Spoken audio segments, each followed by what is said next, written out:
In March 2022, Moscow used a hypersonic missile to hit a Ukrainian weapon deport in the western parts of the country. Russia is among the three nations, including China and the United States of America, which are developing the next-generation hypersonic missiles. 2 years later, amid the war on Gaza, the Iran-backed Houthis fired a missile at Israel, which breached Tel Aviv's air defense systems.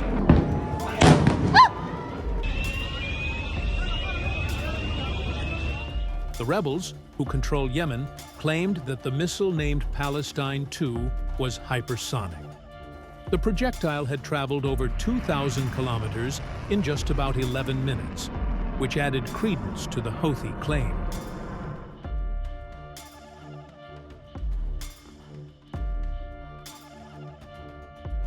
Defense experts were quick to point out that there were similarities between Palestine II and the Iranian Fatah, which Tehran had tested in the March of 2024. Describing a vehicle as hypersonic means that it flies much faster than the speed of sound, which means a hypersonic missile travels at 1,225 kilometers per hour at sea level and 1,067 kilometers per hour at 35,000 feet, where passenger jets fly.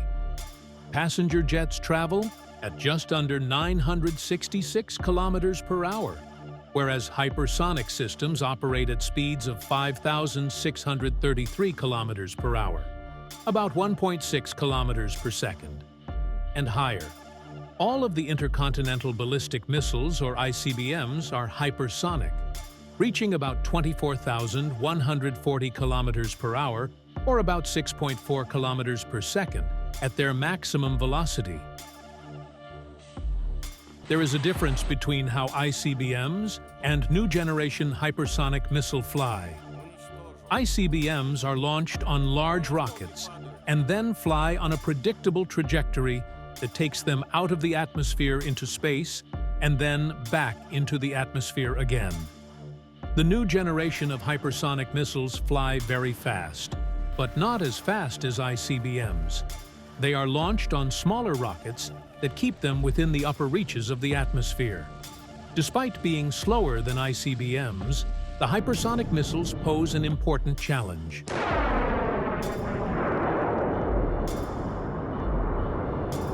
The flight paths of hypersonic missiles can change as they travel. These missiles must be tracked throughout their flight. Maneuverability, therefore, poses an important challenge. Another key challenge also stems from the fact that hypersonic missiles operate in a different region of the atmosphere. Hypersonic systems have been in use for decades. When John Glenn came back to Earth in 1962 from the first U.S. crewed flight around the Earth, his capsule entered the atmosphere at hypersonic speed. There are three different types of non-ICBM hypersonic weapons. A hypersonic aeroballistic system is dropped from an aircraft, accelerated to hypersonic speed using a rocket, and then follows a ballistic, meaning unpowered, trajectory. The type of hypersonic missile Russia has used in Ukraine, the Kinzhal aeroballistic missile, is essentially a ballistic missile launched from aircraft. A hypersonic glide vehicle is boosted on a rocket to high altitude and then glides to its target, maneuvering along the way.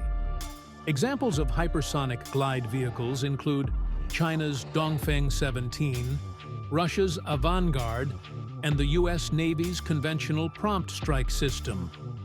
A hypersonic cruise missile is boosted by a rocket to hypersonic speed and then uses an air-breathing engine called a scramjet to sustain that speed. Because they ingest air into their engines, hypersonic cruise missiles require smaller launch rockets than hypersonic glide vehicles, which means they can cost less and be launched from more places.